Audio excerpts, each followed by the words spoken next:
Internacional presenta la palabra de Dios revelada proféticamente con fundamento apostólico a través de la doctora Emma de Sosa. Yo quiero hablar acerca de los rudimentos de Cristo o los rudimentos doctrinales que viene siendo parte de la doctrina apostólica. Y los rudimentos de los cuales nos habla la Biblia son los rudimentos escriturales, pero yo entiendo que hay otras facetas que son rudimentos que quizás no están explícitos en la Escritura, pero que están implícitos en todo lo que vemos en el libro de los Hechos. Pero vamos a ver en primer lugar qué son rudimentos.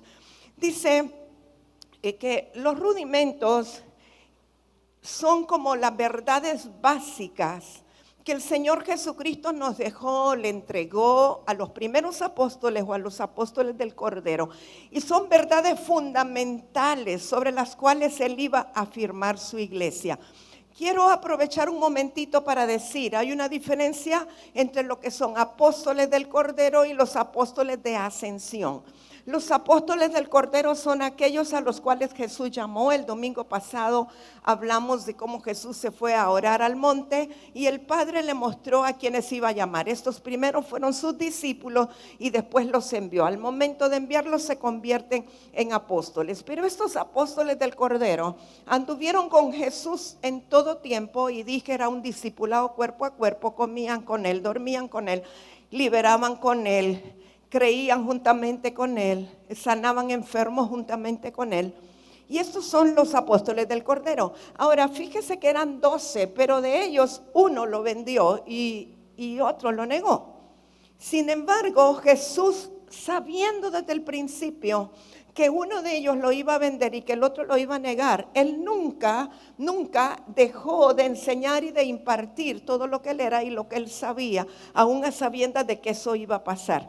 Yo espero que usted no se detenga de impartir a los que el Señor le dice que hay que impartir, aunque en su espíritu usted perciba que a lo mejor el día de mañana se va a ir, que le va a dividir la iglesia, que va a abrir otra. Dios sabe todas las cosas y si Él le dice invierte en hágalo. No se ponga a pensar que si se va a quedar conmigo, que si va a ir con otro. Eso la verdad, la iglesia dijimos que es una y es la iglesia del Señor. Pero bueno, esos eran los apóstoles del Cordero, los que anduvieron con Él. Pero cuando el Señor Jesucristo muere y resucita después de 3 días de estar en ultratumba, dice la Escritura que bajó a las profundidades, realmente bajó a las profundidades del Hades o ultratumba y predicó a los espíritus encarcelados y ahí tuvo la mayor victoria. Es decir, allí se puede decir que Él tuvo dominio sobre el imperio del pecado y de la muerte. Cuando Él ascendió en un mayor nivel de autoridad, lo que llamamos una unción de ascensión. Y allí es que se cumple lo que dice Efesios 4, verso 11, y cuando Él subió, constituyó a unos apóstoles, a otros profetas, a otros evangelistas, a otros pastores y maestros. Ahora, esos que Cristo constituyó en su nivel de ascensión, también son los mismos que eran apóstoles del Cordero.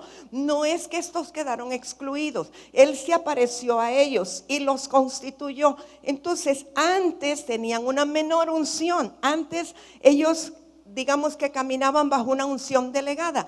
Ahora, en ese nivel de ascensión de Cristo, Él les imparte, Él les pone ese manto de ascensión y ahora se convierten en apóstoles con un nuevo nivel de autoridad. Pero esa misma autoridad, ese mismo manto del Cristo resucitado es el que reposa hoy día sobre los apóstoles llamados por el Señor en ese nivel de ascensión, con una mayor autoridad. Ok, ¿por qué le digo esto? Porque esas verdades fundamentales que Cristo dejó desde la iglesia del primer siglo, creo yo y entiendo que tienen principios espirituales que son eternos, que no solo era para que lo cumplieran los apóstoles del Cordero, sino también los apóstoles de ascensión hoy día, cuando vamos a establecer una obra, una congregación, lo que quiera que sea, que Dios nos envíe a establecer, será con ese nivel de autoridad y ascensión, pero no nos podemos alejar de los rudimentos que Cristo dejó. Podemos ensanchar y hablamos la vez pasada de expandir y ensanchar, y podemos expandir, pero no podemos dejar a un lado los rudimentos establecidos. ¿Está conmigo hasta ahí? Bueno, entonces, el que nosotros conozcamos o que todos conozcan esas verdades bíblicas y esos rudimentos, nos hace caminar sobre una verdad absoluta establecida por Cristo. ¿Para qué? Para que podamos alcanzar la estatura del varón perfecto y que no seamos sacudidos por doctrinas extrañas o por vientos de doctrina. Hoy día, con todo lo cibernético a lo cual nosotros estamos expuestos, es increíble cómo el error puede permear nuestras mentes, nuestras vidas. Hay como una línea tan fina entre la revelación y el error y la adivinación y cosas que son de la elucubración de la mente de la gente que anda oyendo de aquí y de allá y que saca texto fuera de contexto para hacer un pretexto. Entonces estamos muy expuestos a diferentes corrientes y lo único que nos puede librar de esto es que el Espíritu Santo esté activo en nosotros todo el tiempo, todos los días, y que podamos abrazar la verdad a la cual el Espíritu Santo nos lleva. Porque el Espíritu Santo de Dios, dijo Jesús, nos llevaría a toda verdad. Él es el único que puede librarnos de caer en el error. Entonces, amados míos, veamos lo que dice Hebreos capítulo 6. Mientras usted lo busca, no hace mucho, recientemente, el Señor me habló y me dijo, la iglesia en este tiempo tiene que cuidarse de la peor agresión, que es el espíritu de Grecia y el humanismo. O sea, humanismo es parte del espíritu de Grecia. Y humanismo no necesariamente es decir, ay, qué lindo, qué buena gente. No tiene que ver, humanismo no solamente tiene que ver con tener lástima, no. Humanismo tiene que ver con doctrinas que tienen un origen humano. Humanismo tiene que ver con opiniones e ideas acerca de la palabra de Dios, pero que no es la verdad. La verdad es absoluta y nosotros no tenemos permiso de tener opiniones privadas acerca de la verdad. Hay una verdad y Cristo la estableció y eso no tiene mudanza ni variación. Yo no puedo opinar de acuerdo a lo que me parece o a lo que me gusta, sino que la verdad es absoluta. Entonces, Hebreos capítulo 6, vamos a leer verso 1 al 3. No se sabe con certeza quién escribió las cartas a los hebreos, pero casi todos coinciden con pensar que fue el apóstol Pablo. Vamos a creer o pensar que pudo ser el apóstol Pablo. Dice, por tanto, dejando ya, diga conmigo dejando ya, los rudimentos de la doctrina de Cristo, me paro un momentito. Para que a usted le digan dejando ya, quiere decir que antes estuvo caminando en ellos, ¿cierto? Usted no puede decir que está dejando algo que nunca conoció. Primero tiene que conocerlo y caminar en ello. ¿Por qué le digo esto? Porque lo que el Espíritu Santo me dijo y me inquietó es que nosotros como iglesia, aunque como ministerio tengamos 37 años de existir, creo que es necesario volver a los rudimentos. Una, porque hay algunos que ya los olvidaron. Y dos, porque hay otros que nunca lo conocieron. A lo mejor llegaron a un mover profético y qué bueno y qué lindo por lo profético, pero el mover profético solo es un aspecto de toda la plenitud de Dios. Nosotros necesitamos fundamentarnos y establecernos en los rudimentos de la doctrina de Cristo para que después el Espíritu Santo nos vaya revelando y nos vaya mostrando como un abanico todo lo demás. Pero nosotros no podemos partir de un color de ese abanico, sino que tenemos que partir del fundamento o del rudimento. ¿Sí me doy a entender? Muy bien. Entonces, repito, por tanto, dejando ya los rudimentos de la doctrina de Cristo, vamos adelante a la perfección. La palabra perfección aquí es madurez o estar completos. No echando otra vez el fundamento del arrepentimiento de obras muertas de la fe en Dios. de la doctrina de bautismos, de la imposición de manos, de la resurrección de los muertos y del juicio eterno. Y esto haremos si Dios en verdad lo permite. Entonces está hablando de que no echen otra vez el fundamento del arrepentimiento, porque ellos ya habían pasado por esos rudimentos. O sea, el apóstol Pablo o el autor de la carta a los Hebreos está hablándole a un pueblo que ya vivió los rudimentos por unos cuantos años. ¿Cuándo fue escrito Hebreos? 100 años después, más o menos. Entonces ellos ya habían caminado por años en esos rudimentos. Y entonces les dice, no, ya tenemos que salir de allí, dejen de estar en lo mismo, ya es tiempo de avanzar. Pero eso se le dice a alguien que ha estado insistentemente en los rudimentos. Ahora, yo quiero dar un repaso breve, somero, acerca de esos rudimentos. Y mientras estábamos alabando al Señor esta mañana, el Espíritu Santo comenzó a hablarme de ciertas cosas de esos rudimentos que aquí necesitábamos hoy poner por obra. Así es que le menciono, de acuerdo a la que acabamos de leer en Hebreos, 6 de los rudimentos que aquí nos habla. Número 1, arrepentimiento de obras muertas. Y vamos a ir después uno por uno. Número 2, la fe en Dios. Número 3, la doctrina de bautismos. Número 4, la imposición de manos. Número 5, la resurrección de los muertos. Y número 6, el juicio eterno. Yo creo, sin temor a equivocarme, que aunque muchos de ustedes tienen años de estar en la iglesia, si me pongo a platicar con ustedes acerca de la resurrección de los muertos y qué es lo que dice la doctrina de Cristo, muchos tal vez no estén muy claros en cómo es que esto va a ocurrir. O si hablamos sobre el juicio eterno, muchos quizá no estén muy claros de cómo es que va a ocurrir. ¿Se ha enseñado? Sí. Yo he visto que el pastor Elías lo ha enseñado, yo misma lo he enseñado. Pero como hemos dicho siempre, nosotros los ministros del Señor estamos para enseñar la palabra, pero la revelación de ella es la que hace que usted pueda captar y entender algunas cosas. Entonces es posible que algunos digan, yo lo dije muchas veces, ay no, yo no quiero saber de Apocalipsis porque a mí me complica. Yo con el Evangelio de Cristo estoy bien, con los evangelistas no me metan esos rollos de escatología, pero es parte de... Y eventualmente tuve que decir, ni modo, me voy a meter. Sí, fue complicado, sí, porque entiendo que lo que fue dado por revelación solo nos va a ser también revelado para que lo podamos entender, que no hay otra forma sino por revelación.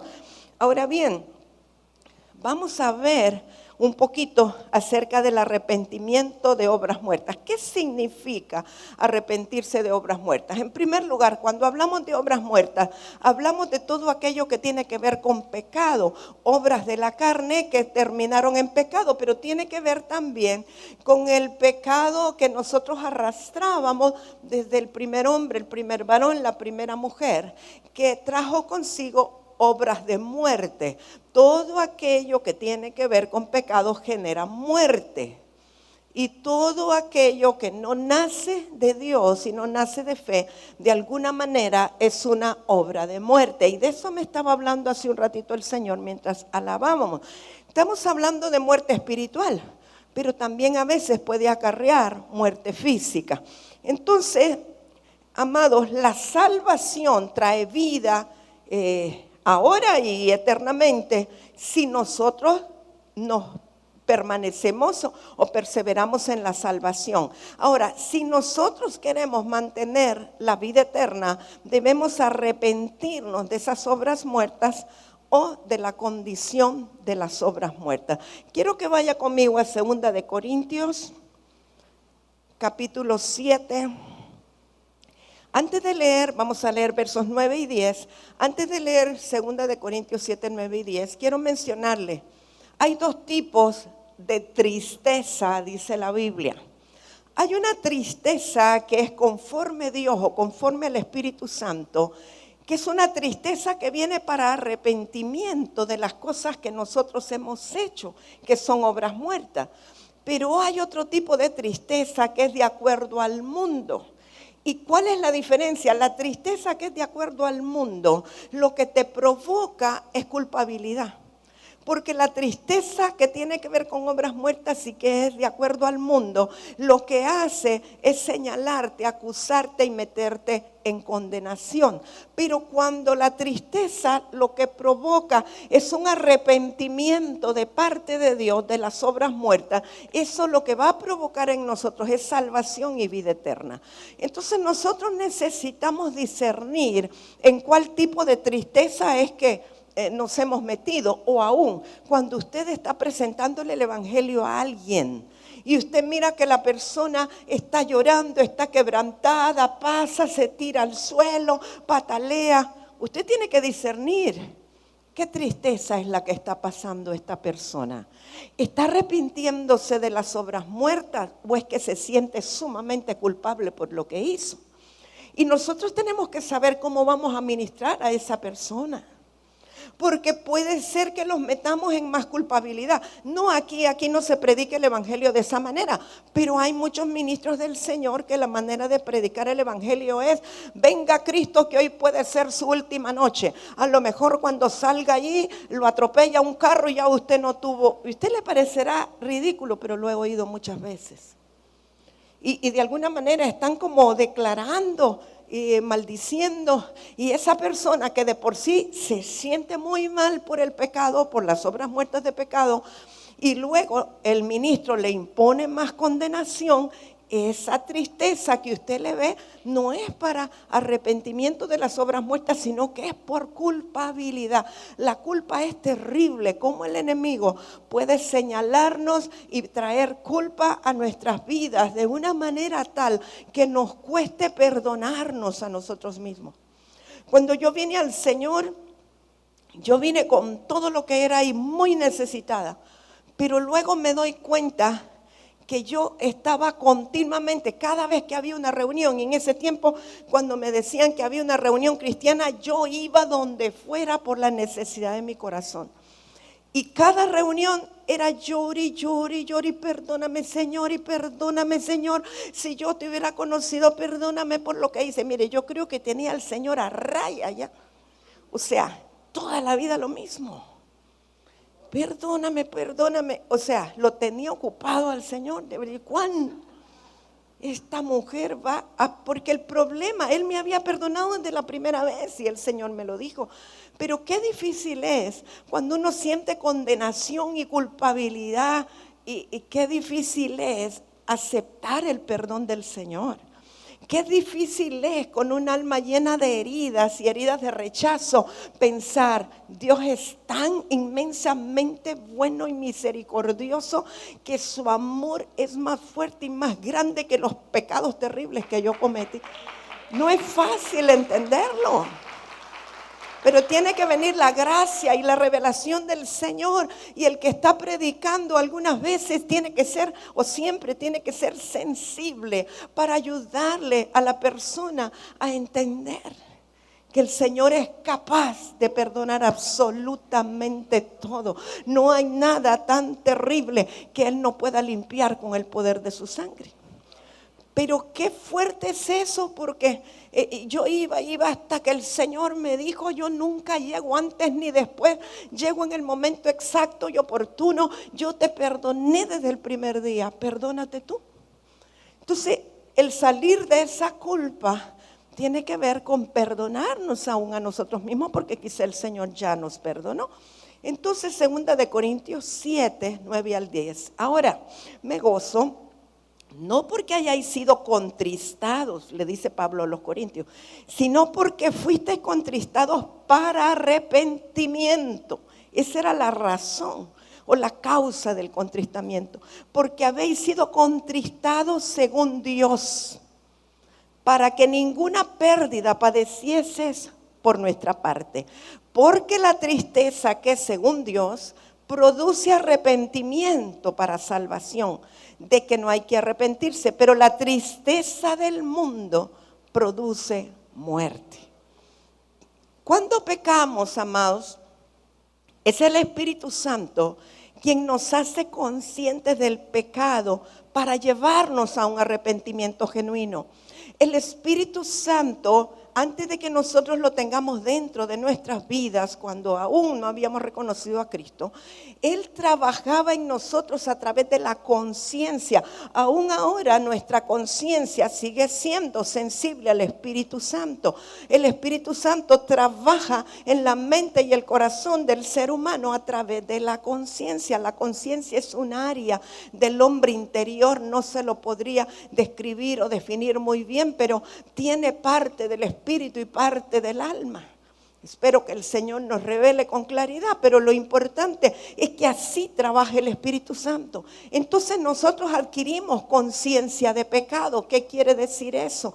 Un niño, por ejemplo, quizá de 3, 4 años, puede ser que todavía no tenga conciencia de pecado y que pueda realizar un acto que nosotros lo consideremos pecado y lo consideremos malo, maldad, pero que él todavía no tenga conciencia de pecado. Pero en la medida que el niño va desarrollando y va teniendo uso de razón y va aprendiendo a discernir entre lo bueno y lo malo, y sobre todo si es enseñado de acuerdo a la palabra del Señor, va a ir teniendo conciencia de pecado y conciencia de sus propias acciones.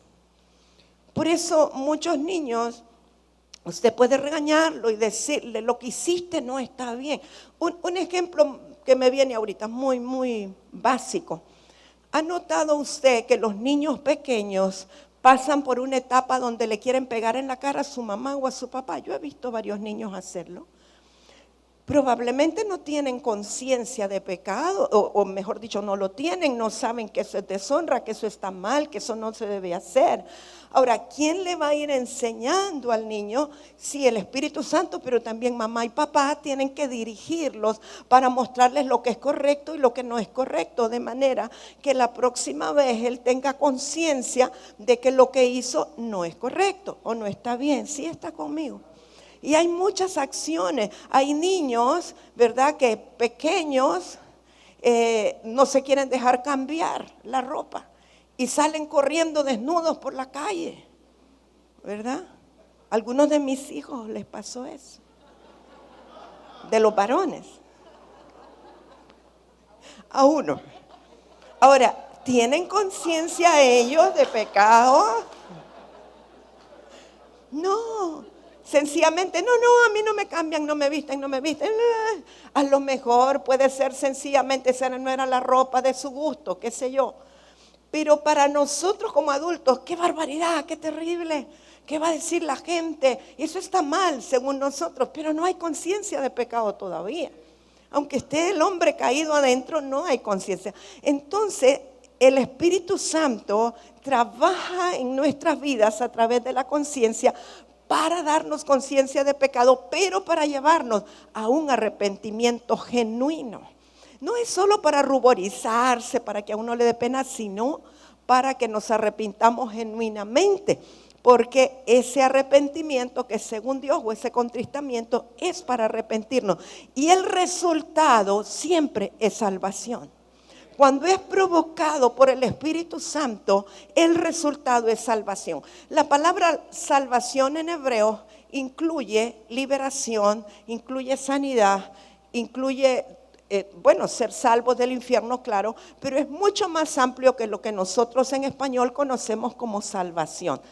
Y entonces, pues, el diablo, por su lado, quiere impedir el verdadero arrepentimiento. Y lo que quiere es hundirnos más en el infierno y que no conozcamos la salvación. Siempre habrá esa batalla. Mientras el Espíritu Santo nos quiere conducir al genuino arrepentimiento, el enemigo nos quiere conducir a la condenación. ¿Y qué es lo que muchos dicen? Es que yo he sido malo. ¿Usted ha escuchado gente cuando usted le predica? Es que yo no tengo compostura, mi Dios no me puede perdonar porque he sido tan malo, lo que hice es tan terrible. Bueno, eso no solo es conciencia de pecado, sino que es el enemigo trayendo condenación y queriendo culparlo para que la persona no conozca el arrepentimiento genuino y la salvación. Vaya conmigo a Hebreos capítulo 9, verso 13. Aquí el autor de la carta a los Hebreos dice: Porque si la sangre de los toros y de los machos cabríos y las cenizas de la becerra rociadas a los inmundos santifican para la purificación de la carne. Aquí está hablando de lo que se hacía en el antiguo pacto, ¿verdad? En la expiación. Verso 14. Cuanto más la sangre de Cristo, el cual mediante el Espíritu Eterno se ofreció a sí mismo sin mancha a Dios. Fíjese lo que sigue y si quiere, por favor, subráyelo, yo lo subrayé. Limpiará vuestras conciencias de obras muertas para que sirváis al Dios vivo. Entonces aquí es importante entender quién o qué es lo único que puede limpiar nuestras conciencias de pecado. La sangre de Cristo. La sangre de Cristo derramada por nosotros. Cuando aceptamos el poder de la sangre, cuando reconocemos el valor de la sangre, cuando entendemos para qué fue derramada la sangre, para librarnos de toda condenación, para librarnos de toda maldad y de toda culpabilidad. Entonces la sangre de Cristo derramada por nosotros es capaz de limpiar nuestras conciencias de obras muertas. ¿Para qué? Para que sirvamos al Dios vivo. O sea, mientras nuestras conciencias no han sido limpiadas por la sangre del Cordero, difícilmente podemos servir de la manera correcta al Dios vivo. Para servir al Dios vivo necesitamos haber salido de la conciencia de pecado, lavados por la sangre del Cordero. En otras palabras, si yo como pastora empiezo a decirle, usted va a servir en esto, usted venga a la alabanza porque tiene bonita voz y usted en lo otro. Y claro, todos estamos llamados a adorar y todos estamos llamados a cantar y a alabar al Señor, estamos de acuerdo en eso.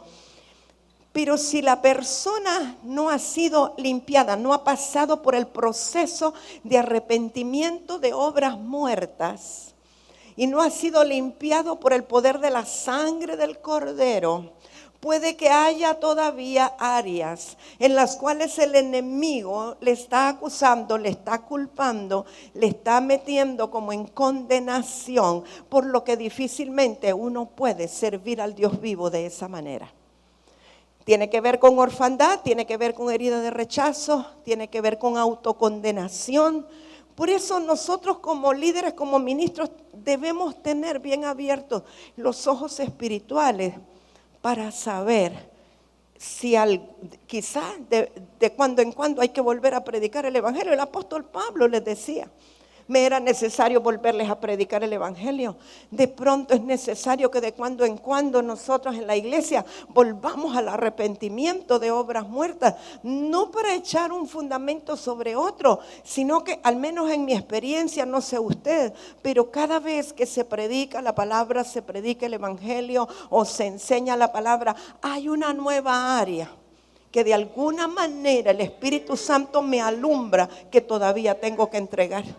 No sé cómo es esto, pero como que en la medida que uno va caminando con el Señor, el camino se va haciendo más estrechito y cosas que tal vez antes yo no tenía conciencia de pecado, ahora sí la tengo, porque el que sabe hacer lo bueno y no lo hace, le es pecado. A lo mejor un pensamiento solamente, un deseo, un mal deseo, una mala intención, la intención de mi corazón. Entonces cuando el Espíritu Santo viene de acuerdo a la palabra, yo tengo que arrepentirme de esas obras muertas. No estoy hablando de las obras muertas que heredé de Adán, estoy hablando de las obras de muerte que a lo mejor yo todavía tengo. Porque aunque tengo la mente de Cristo posicionalmente, voy caminando hacia ello, yo lo declaro, yo lo proclamo, pero todos los días tenemos pensamientos que no son de acuerdo a la mente de Cristo, ¿correcto? Aunque sea por un momento. Y a veces si acariciamos ese pensamiento y lo dejamos bajar al corazón, entonces es una obra de muerte. Y la muerte genera muerte y produce muerte. El temor. Hoy Joy nos dio un ejemplo tan claro que nos pasa a todos. Empezó, dice, a preocuparse y a pensar cosas que nunca ocurrieron. ¿Y qué tal si no encuentro ese récord de vacuna? ¿Y qué tal si con eso no me dejan vacunarme? ¿Y qué tal si entonces ya no voy a poder entrar presencialmente a la escuela? Ese era el temor de ella, porque su anhelo era volver presencialmente a la escuela. ¿Y cuántas veces nosotros podemos enrollarnos en pensamientos de cosas por las cuales nos preocupamos que nunca llegan a ocurrir? ¿Y qué tal si el doctor me dice tal cosa? ¿Y qué tal si el diagnóstico es tal otro? ¿Y qué tal si yo me muero y no he visto a mi hijo graduarse? ¿Y qué tal? ¿Y qué tal? Y podemos empezar a preocuparnos de una manera tal que entramos en obras de muerte. Porque todo lo que no es nacido de fe es pecado, y la preocupación es falta de fe y es pecado. Así que preocuparse es ocuparse antes de que las cosas ocurran. Hay una línea bien fina entre uno ser precavido y ser preocupado. Y debemos de discernir cuál es la diferencia. Porque si lo que yo voy a planificar de antemano sirve para que yo esté preocupado, eso no es de fe y es pecado. Entonces tenemos que discernir para no entrar en preocupaciones o no entrar en obras de muerte si lo podemos evitar. Entonces, bueno, antes de entrar a lo de la fe, quiero comentarle algo que fue lo que el Señor me mostró cuando estábamos alabando, que tiene que ver con el arrepentimiento de obras muertas. Cuando yo vine al Señor, mi condición era que tenía mucha amargura y mucho resentimiento contra mucha gente, pero particularmente contra mi papá y mi mamá. Y el Espíritu Santo comenzó a llenarme del amor de Dios, y cuando empecé a recibir el amor de Dios, pues mi vida comenzó a cambiar. Esto es un proceso, no es que instantáneamente usted ya lo cambiaron, no. El Espíritu recibe al Espíritu Santo, pero luego tiene que ser una obra tremenda en la mente, el corazón. Ahora que veo retrospectivamente, digo, qué trabajito el que tuvo el Espíritu Santo conmigo. Y eso yo sé que no se resuelve de un día para otro. Y por eso quiero hacer esta aclaración. Es posible que usted no sepa por qué está padeciendo una enfermedad de la cual el médico no le encuentra la causa, o cualquier tratamiento que le dé no es efectivo. Es como un paliativo, pero no termina de sanarse o de aliviarse. Es posible que usted no sabe, si usted está casado, por qué usted reacciona de una manera tan fea con su esposa o su esposo, y quizás no tiene nada que ver con el esposo o con la esposa, sino que tiene que ver con la amargura que tiene con su padre. A mí me tocó ver a mi padre ser infiel a mi madre. O sea, lo vi con mis ojos, en mi propia casa. Y fue algo que yo no le podía decir a mi mamá, pero lo guardé. Y lo guardé con enojo.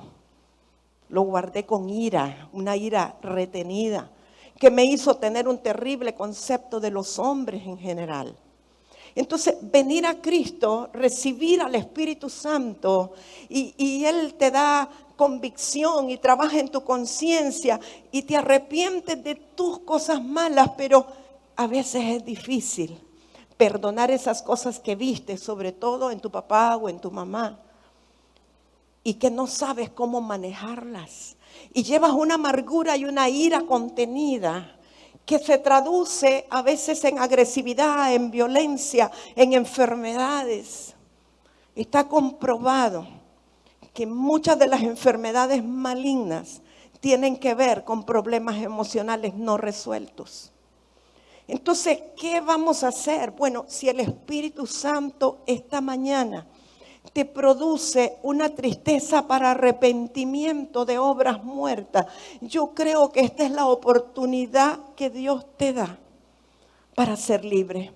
Yo quiero pedirte, no me importa que tengas 40 años de cristiano, no me importa que naciste en el Señor hace 2 meses, pero si tú sabes ahorita y el Espíritu Santo te revela que hay cosas en tu corazón que no has podido perdonar, sobre todo para las personas más cercanas, esposo, padre, madre, no importa si alguno de ellos ya no vive, yo te pido que pases al frente, por favor. Quizá este arrepentimiento de obras muertas en este día puede traerte libertad de tantas cosas por las cuales has estado batallando. Hacia atrás un poquito nada más. Gracias, Dios. Sé que hay más porque el Espíritu Santo me lo mostró. Aquí nomás. Gracias, Espíritu de Dios. Yo estoy creyendo y estoy confiando que el Espíritu Santo está aquí porque yo lo puedo percibir. Y el Espíritu Santo está aquí para producirte una tristeza para arrepentimiento de obras muertas. Y lo que importa hoy no es tanto que si alguien te pone las manos o no, sino que tú puedas ser sincero con Dios y permitir que Él trabaje en tu corazón. Espíritu Santo, gracias. Espíritu Santo, gracias. Gracias por la vida. Gracias por cada uno. Y yo sé, porque me muestra el Espíritu Santo, que hay personas que tratan de endulzar esas situaciones y tratan de cubrirlas para justificar.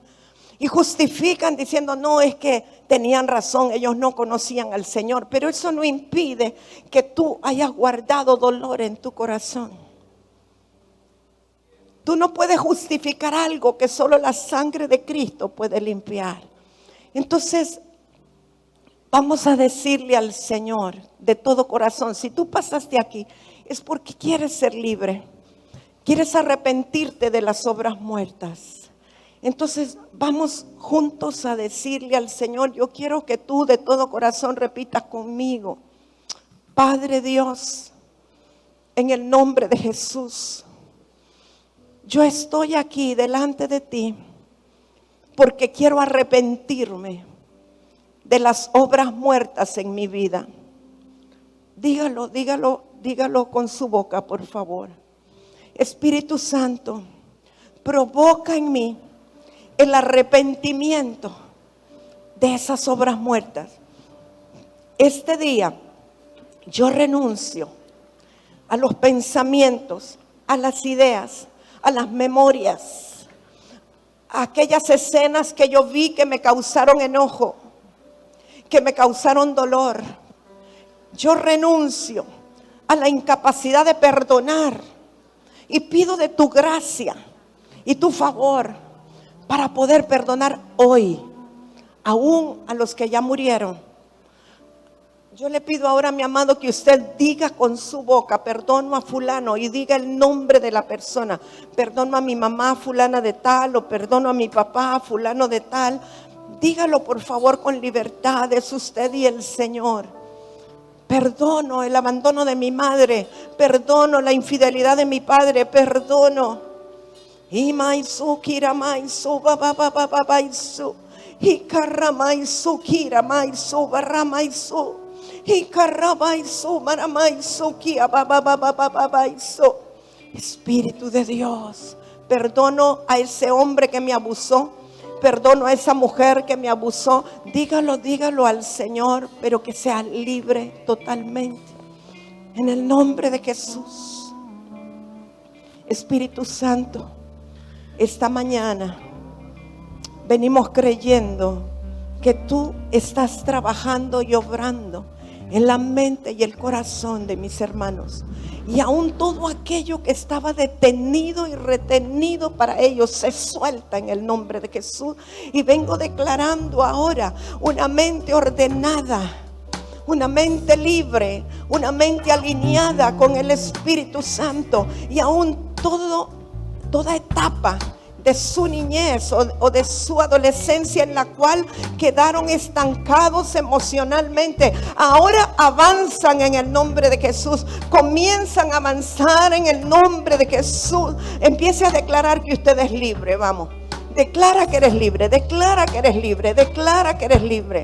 Declare con su boca: yo soy libre por la sangre de Cristo. Declare, si quiere, ponga su mano sobre su mente. La sangre de Cristo tiene poder para limpiarme de obras muertas. Renuncio a las obras de maldad, renuncio a la falta de perdón, renuncio. Soy libre. Soy libre por el poder de la palabra. Soy libre por el poder de la sangre de Cristo. Soy libre. En el nombre de Jesús, soy libre. Gracias, Jesús. Gracias, Jesús. Asegúrese que usted ha perdonado a esa persona o esas personas. ¿Cómo sabemos que hemos perdonado? Podemos recordar el incidente y no nos da dolor, no nos causa dolor. Podemos ver a la persona con amor.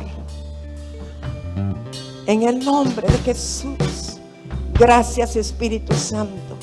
Gracias, Espíritu Santo. Gracias por tu maravillosa gracia, por tu maravilloso amor. No hay otro como tú, Espíritu de Dios. Manifiéstate.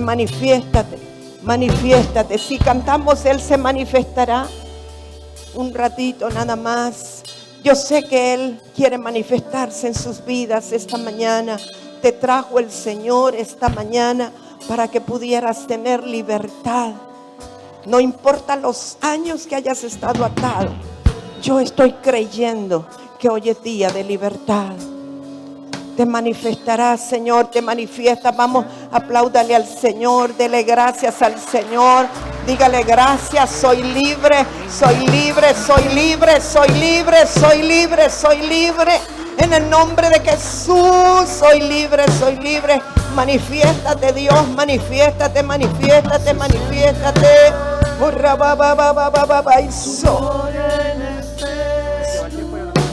Espíritu de Dios. Espíritu Santo de Dios. Sí. Algo grande va a pasar. Espíritu de Dios.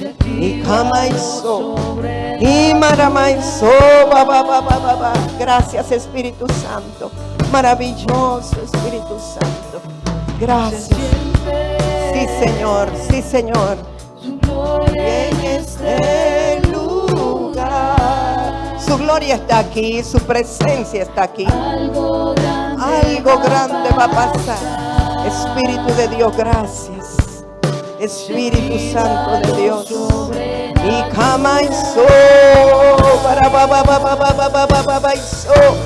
oh, sí, eres libre. Algo va a pasar. Algo grande va a pasar en tu vida. Algo grande. Rama y sí, Señor. Todo temor.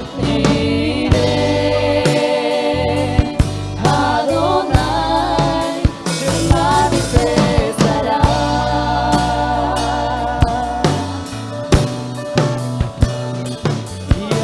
Yahweh,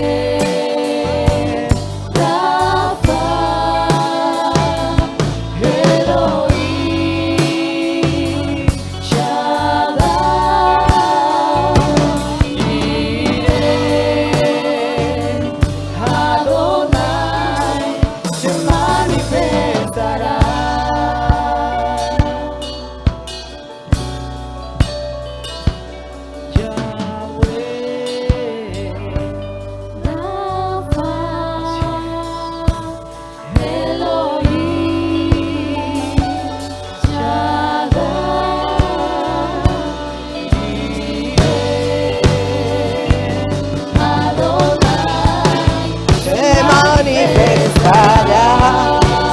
manifestará nuestro Dios. Aleluya. Somos libres de obras muertas. Somos libres de recuerdos. Memorias que nos dañaban, somos libres. En el nombre de Jesús, la sangre de Cristo nos ha liberado. Yahvé, Rafa, sanador, libertador. Adonai, te manifestarás. Oh, Maramais, te manifestarás, te manifestarás, te manifestarás. Ramaiso, va.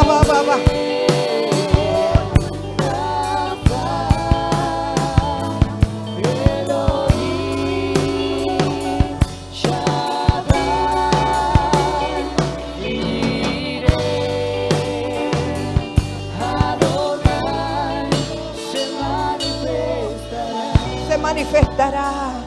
Aleluya. Pueden tomar sus asientos, amados. Vamos a seguir por un momentito más, nada más. Yo sé que van a tener fruto y ustedes van a poder darse cuenta cómo su vida cambia cuando las obras muertas, gracias, han sido liberadas por la sangre del Cordero. Gracias. El segundo rudimento del cual nos habla la Escritura, y no voy a hablar de todos porque hay unos de ellos, bueno, que es para seminarios de muchos días. De hecho, el que sigue, que es la fe. Quiero decirle que hay 3 tipos de fe. Nosotros hablamos de la fe en general, pero hay 3 tipos de fe. El primer tipo de fe es el que dice el apóstol Pablo, creo que a los romanos, que a todos se nos ha dado una medida de fe. No dice a todos los creyentes, dice a todos se nos ha dado una medida de fe. Yo creo que cuando nosotros fuimos formados en el vientre de nuestra madre, en nuestro espíritu, ya venía una medida de fe.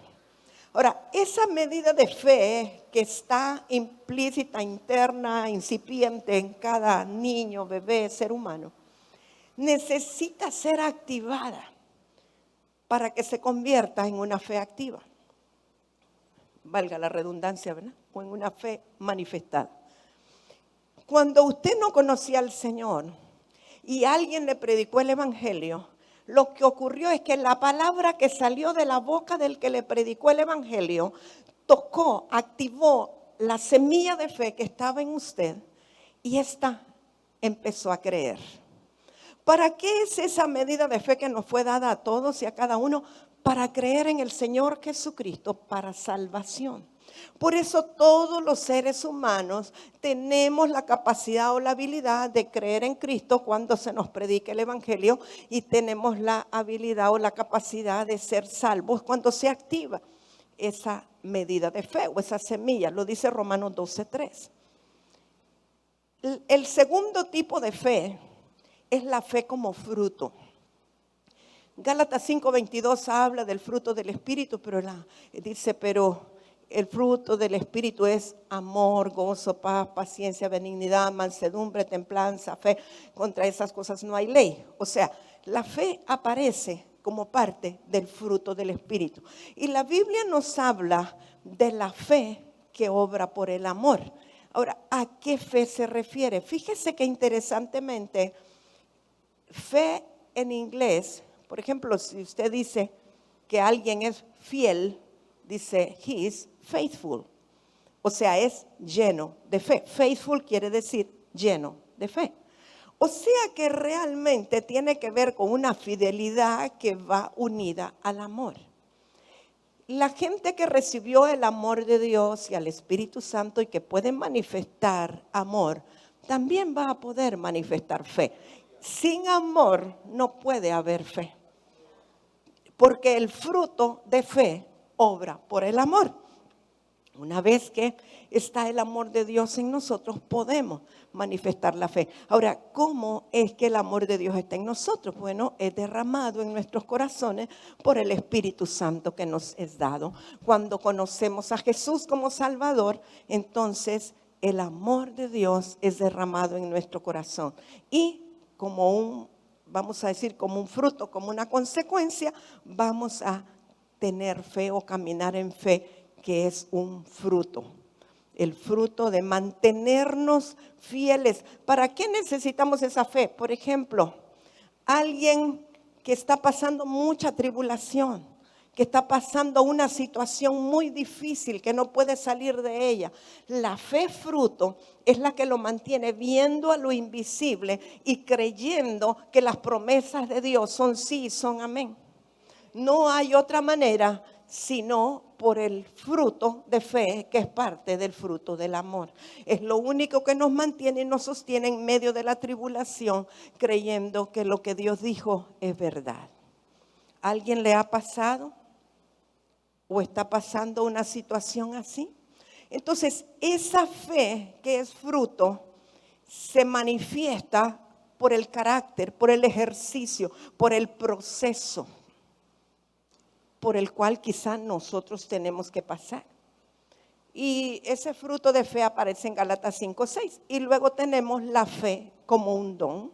Es un regalo sobrenatural para poder creer en lo imposible, para poder creer que Dios es capaz de hacer cualquier cosa.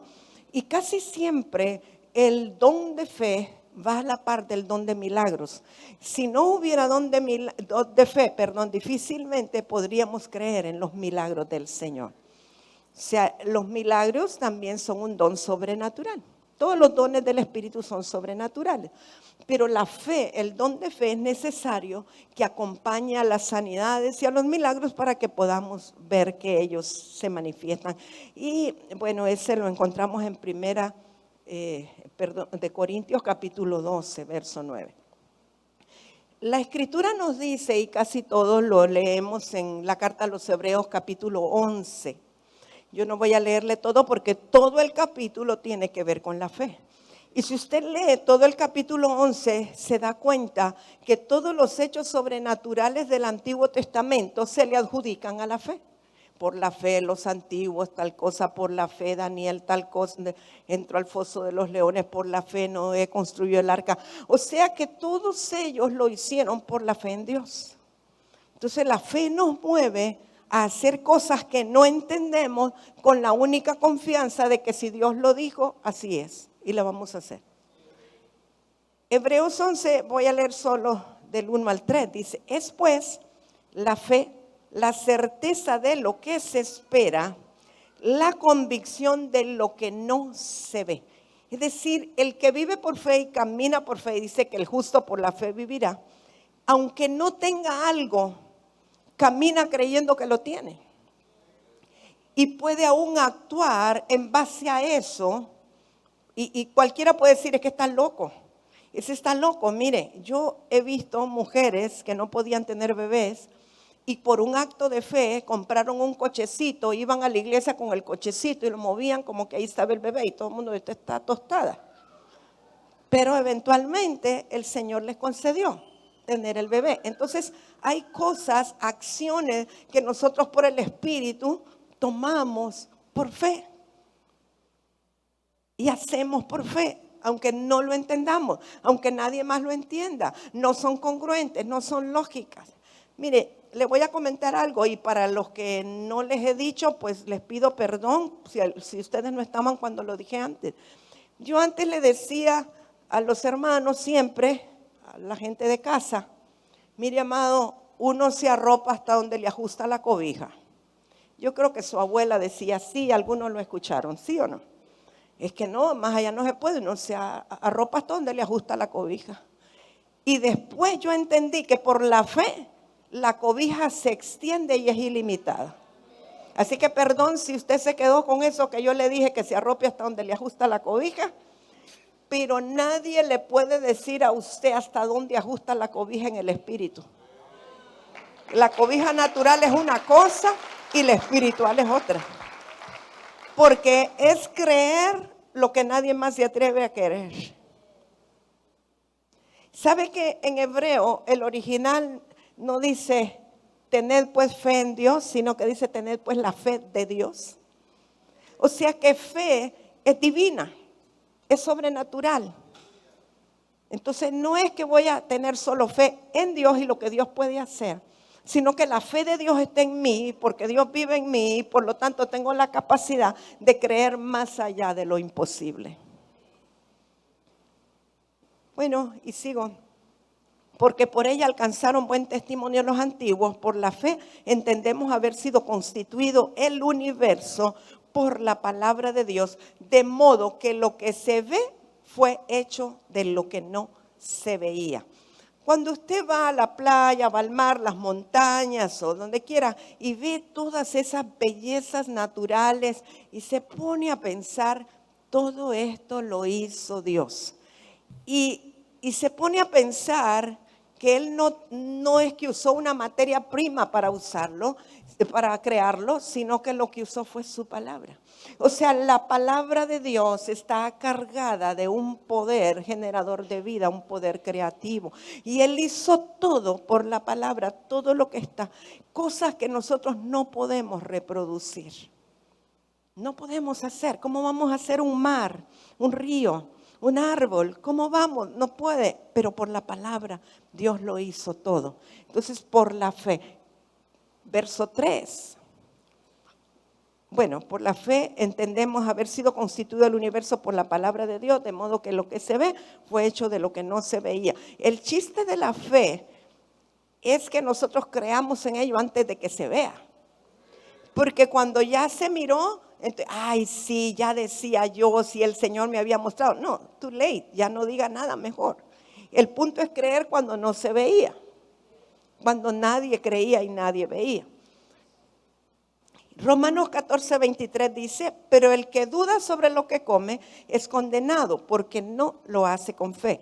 Y todo lo que no proviene de fe es pecado. Ese versículo o esa última parte de Romanos 14:23 a mí me ha pegado mucho siempre. Dice, todo lo que no proviene de fe es pecado. Por eso cuando vamos a iniciar un proyecto, vamos a hacer algo que Dios nos dijo, que creemos que Dios está en el asunto, más vale que lo hagamos con fe, porque si no lo hace con fe, ya está destinado a fracasar. Así que tenemos que hacerlo con fe, sabiendo que la provisión estará, sabiendo que Dios va adelante y sabiendo que lo vamos a poder lograr. La fe es necesaria para poder vivir a la manera que Dios quiere que vivamos, amados. Bueno, con la ayuda del Señor voy a hablar un poquito acerca de la doctrina de bautismos. Ese es el tercer rudimento que está igual. Yo sé que pueden ser 10 clases de cada uno. Y vamos a tratar de repasar rápidamente porque el domingo pasado hablamos del bautismo en aguas. El resultado es que un montón de hijos espirituales, de hijos ministeriales comenzaron a mandarme fotos, gente bautizándose en Chile, en México, en un montón de lugares porque tenían a sus discípulos hace tiempo y no se habían bautizado y eso pues me da mucha alegría.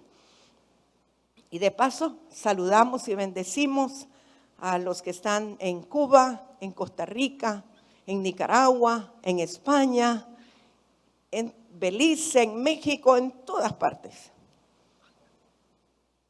Bueno, en Estados Unidos, obviamente. Entonces, la doctrina de bautismo, yo le mencioné 3 la vez pasada, pero le dije que creía que había más. Yo creo, hasta donde yo tengo revelación, que hay 5 bautismos. A lo mejor hay más que no me han sido revelados. Pero número 1, del cual hablamos la vez pasada, bautismo en el cuerpo de Cristo. Número 2, bautismo en aguas. Número 3, bautismo en el Espíritu Santo, que son de los que más habla la palabra. Pero está el bautismo en fuego y está el bautismo en su muerte. Como un ejemplo del bautismo en el cuerpo, Primera de Corintios 12:13, aunque el domingo pasado di más versículos, porque por un solo espíritu fuimos todos bautizados en un cuerpo, sean judíos o griegos, sean esclavos o libres, y a todos se nos dio a beber de un mismo espíritu. Les dije la vez pasada que cuando el Espíritu Santo nos da convicción de error, de pecado, de justicia, de juicio, y respondemos al Evangelio y creemos en el Señor Jesucristo, el Espíritu Santo nos bautiza injertándonos en un cuerpo. La palabra bautismo viene, o bautizar, viene de una palabra griega, rantizar, que tiene que ver con meter una tela en un tinte, teñir, o sea, meterlo hasta adentro, sumergirlo y luego sacarlo. Por eso el bautismo tiene que ser por inmersión, sea el del Espíritu en el cuerpo O sea, el bautismo en aguas tiene que ser por inmersión, el de aspersión no. ¿Por qué? Porque ya vamos a ver lo que significa y representa el bautismo en aguas. Entonces, tiene que sumergirse completamente porque usted está diciendo, muero al mundo y resucito con Cristo. Obviamente, si una persona está en el lecho de muerte, usted no puede moverlo para que sea sumergido y la persona dice, yo me quiero bautizar, hágalo como sea, tírale una paila de agua, haga lo que sea, pero hágalo. O sea, no le va a decir, ay no, porque usted no se puede mover a una piscina, me explico, o a un río, ¿sí? Bien, entonces, el bautismo en agua sí, tiene que ser sumergidos. Ahora, ¿por qué? Le voy a dar 7 razones por las cuales debería bautizarse todo el que cree. Número 1, porque es un mandamiento de Jesús, Mateo 28, 19. Número 2, porque es señal de una buena conciencia hacia Dios, primera de Pedro 3, 21. Número 3, porque Jesús mismo fue bautizado, aunque él no tenía pecado y no se arrepintió de nada, Mateo 3, 13 al 17. Número 4, porque el bautismo es una forma de circuncisión del corazón. Colosenses 2, del 11 al 12. Número 5, porque el bautismo es doctrina fundamental de la iglesia. Hechos 2, 41 y 10, 47 al 48. Número 6, porque el bautismo simboliza lavamiento o limpieza. Hechos 22, 16. Y número 7, porque es una confesión externa de lo que ha pasado en el interior. O sea, expresa nuestra identificación con Jesús. Romanos 6, del 1 al 11. Es decir, la persona que decide bautizarse es porque ha decidido salir del mundo, morir, ser sepultado en la carne y los pecados y resucitar juntamente con Cristo a una nueva vida. Yo conozco personas que peleaban con pecados de los cuales no podían salir y cuando fueron bautizados su vida fue cambiada porque lo hicieron con fe. Y también el que los sumerge en agua debe de tener fe. Porque si el que los está sumergiendo, aunque sea un pastor, un líder, cree que solo lo hace como un formulismo, entonces y el que está entrando piensa que es que para ser miembro de la iglesia, porque hay lugares donde el bautismo es para que a usted lo anoten entre la membresía de la iglesia. Si eso es lo que los mueve, el pecador entra seco y el pecador sale mojado. Pero si se hace con la revelación y con la razón de ser, entonces va a haber un cambio de vida, porque la persona está declarando, muero al pecado, muero a la carne, muero juntamente con Cristo, con Él estoy crucificado y resucito a una nueva vida. Así que tiene que haber un cambio. Dice Colosenses 2, 11 y 12. El apóstol Pablo dice, en él también fuisteis circuncidados con circuncisión no hecha a mano, al echar de vosotros el cuerpo pecaminoso carnal en la circuncisión de Cristo. No está hablando de circuncisión natural de los judíos, está hablando de circuncisión en Cristo. Sepultados con él en el bautismo, en el cual fuisteis también resucitados con él, mediante la fe en el poder de Dios que le levantó de los muertos. Y veamos Romanos 6, del 1 al 4. ¿Qué pues diremos? Perseveraremos en el pecado para que la gracia abunde. Porque como dicen que donde abunda el pecado, sobreabunda la gracia. Algunos dicen para que sobreabunde la gracia vamos a pecar más, ¿verdad? Pero no es así. En ninguna manera. Porque los que hemos muerto al pecado, ¿cómo viviremos aún en él? ¿O no sabéis que todos los que hemos sido bautizados en Cristo Jesús hemos sido bautizados en su muerte? Porque somos sepultados juntamente con él para muerte por el bautismo, a fin de que como Cristo resucitó de los muertos para la gloria del Padre, así también nosotros andemos en vida nueva. Eso es más o menos lo básico, lo fundamental respecto al bautismo en aguas. Y ahora voy a hablar brevemente del bautismo en el Espíritu Santo. Jesús les dijo a los discípulos, bueno, vayan y prediquen el evangelio a toda criatura por todas partes del mundo, comenzando en Jerusalén. Pero quédense aquí en Jerusalén hasta que descienda sobre ustedes el poder de lo alto. Y estaba hablando Jesús del bautismo del Espíritu Santo. Nosotros somos bautizados una vez en el Espíritu Santo, pero podemos ser llenados todos los días. Bautismo una vez, plenitud todos los días, llenura todos los días. Y debería de ser bueno que nosotros practiquemos eso de llenarnos, o anhelemos o deseemos eso, de seguirnos llenando constantemente del Espíritu Santo. Cuando fuimos bautizados, fuimos sumergidos. Probablemente fue una experiencia para algunos muy galáctica, para otros sin mucha importancia, pero lo cierto es que el Espíritu Santo nos sumergió, o Cristo, que nos bautizó en el Espíritu, nos sumergió en la persona del Espíritu Santo. Mire que esto es bien especial. Yo nunca olvido mi experiencia con lo del bautismo del Espíritu Santo. La mayoría lo conoce, pero para los que no lo conocen, le comparto. Yo estaba en la Renovación Carismática Católica. Para ese tiempo, creo que hermana Yona también, pero con seguridad estaba la hermana Rosario de Jacome en ese tiempo.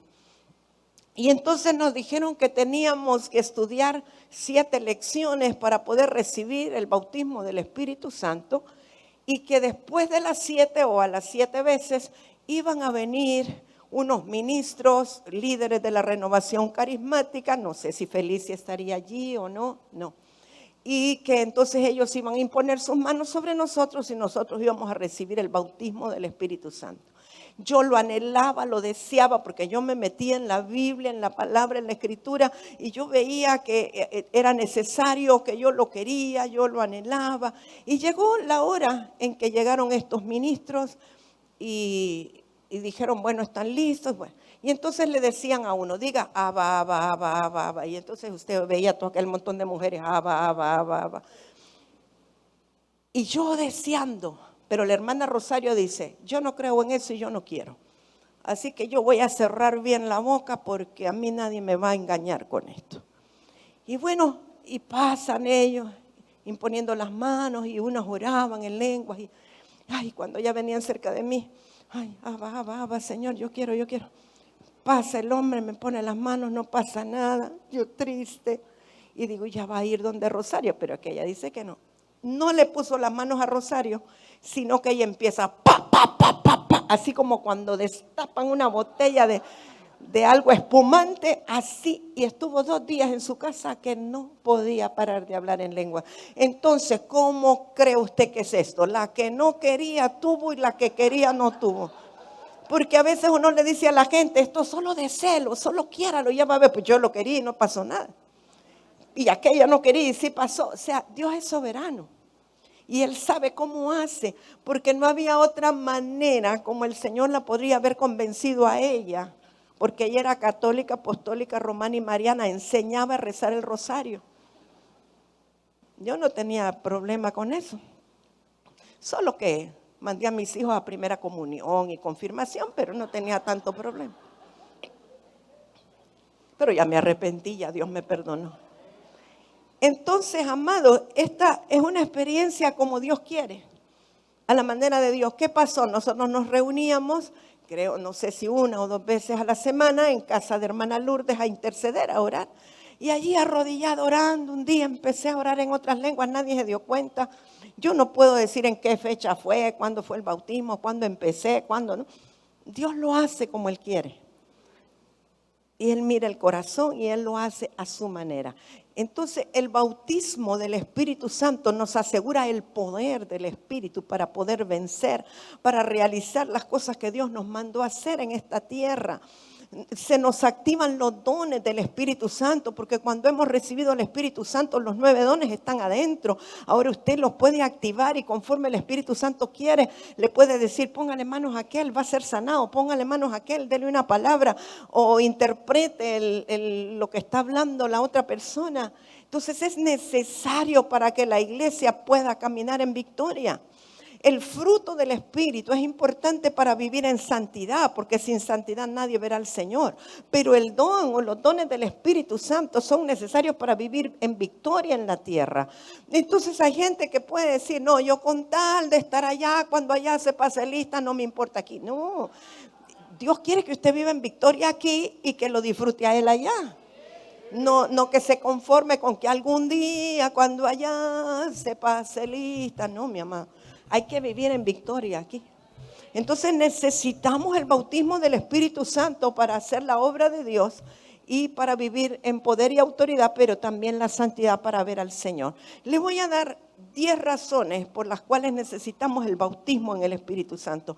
Número 1 es un mandamiento. Efesios 5:18 dice, sed pues llenos del Espíritu Santo. Es una orden. Sed pues llenos. Número 2.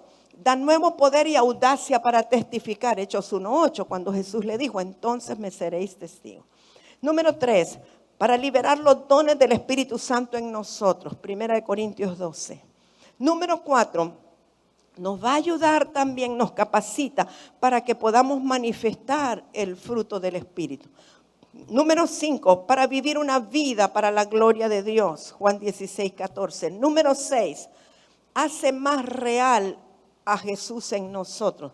Porque ¿quién conoció a Dios y quién podrá instruirle sino el Espíritu Santo de Dios que está en él? Entonces el Espíritu Santo, cuando nosotros tenemos el bautismo, la llenura, la plenitud, podemos recibir cosas que ojo no vio, que oído no oyó, que no han subido en corazón de hombre.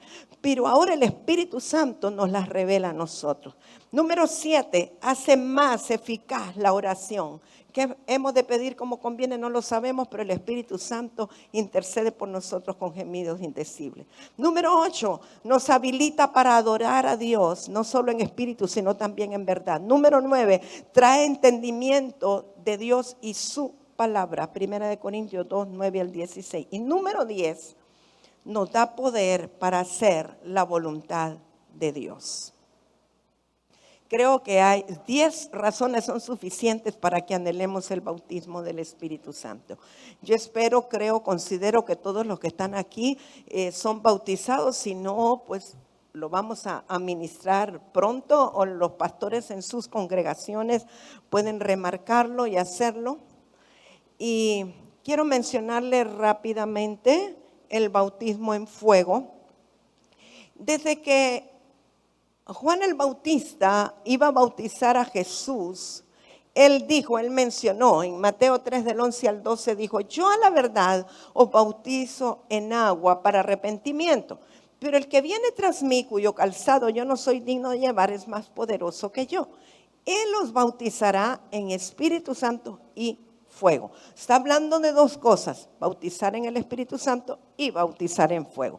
Su aventador está en su mano, allí está hablando del fuego, porque está hablando de un aventador. Y limpiará su era y recogerá su trigo en el granero y quemará la paja en fuego que nunca se apagará. Lo que está diciendo es que el bautismo en fuego tiene que ver con una limpieza profunda que nos hace el Espíritu Santo para dejar solo el trigo en nosotros. Y qué lindo, pero cuando lo están bautizando en fuego no es tan lindo, pastor. O sea, y hay algunos a los que le calientan más el horno. Algunos se lo calientan 7 veces. No entendemos todo, pero yo creo que el bautismo en fuego tiene que ver con purificación y santidad. Primera de Pedro 4, 12 al 14, dice el apóstol Pedro, amados, no os sorprendáis del fuego de prueba que os ha sobrevenido, como si alguna cosa extraña os aconteciese.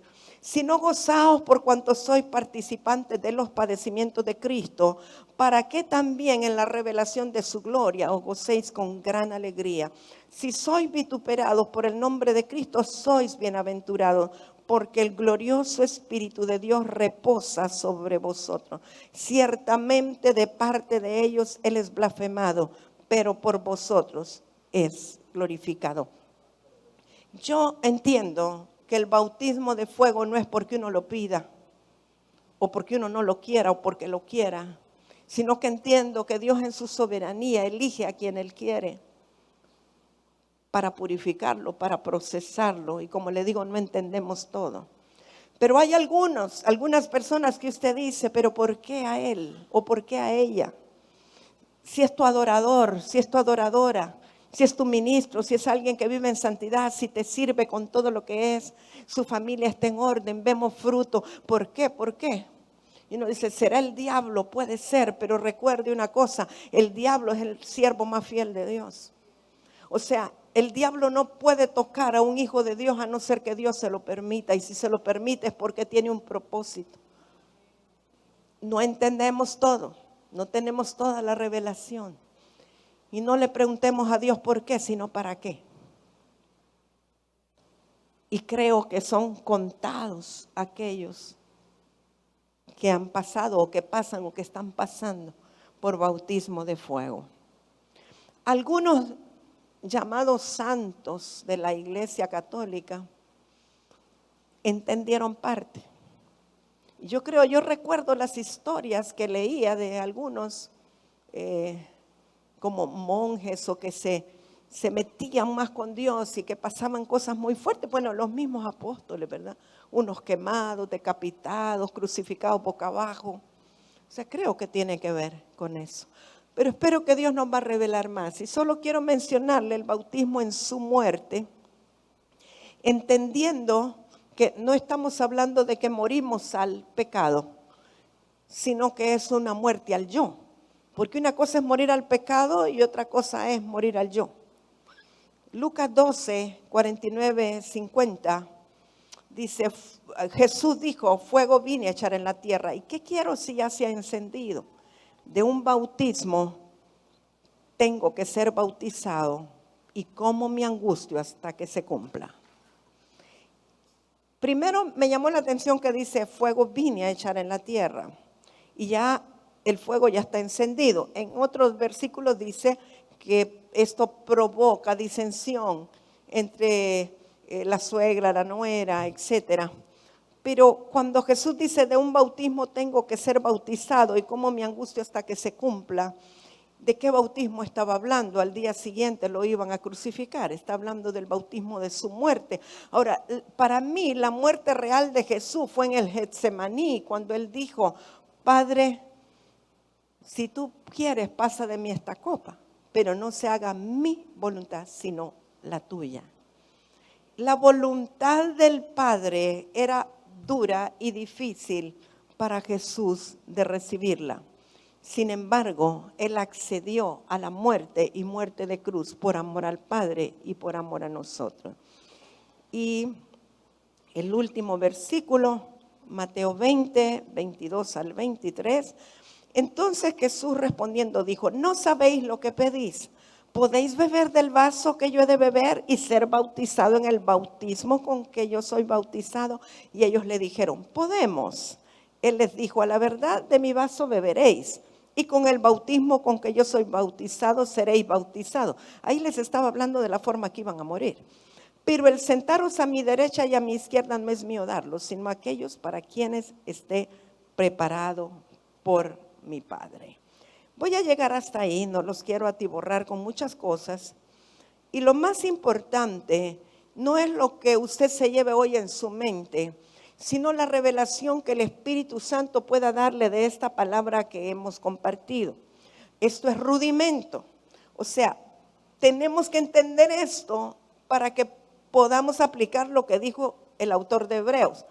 Dejemos a un lado los rudimentos, pero entendamos los rudimentos para poder avanzar a la madurez. Póngase en pie, por favor. Gracias, Espíritu Santo. Gracias, gracias. Levante sus manos al cielo.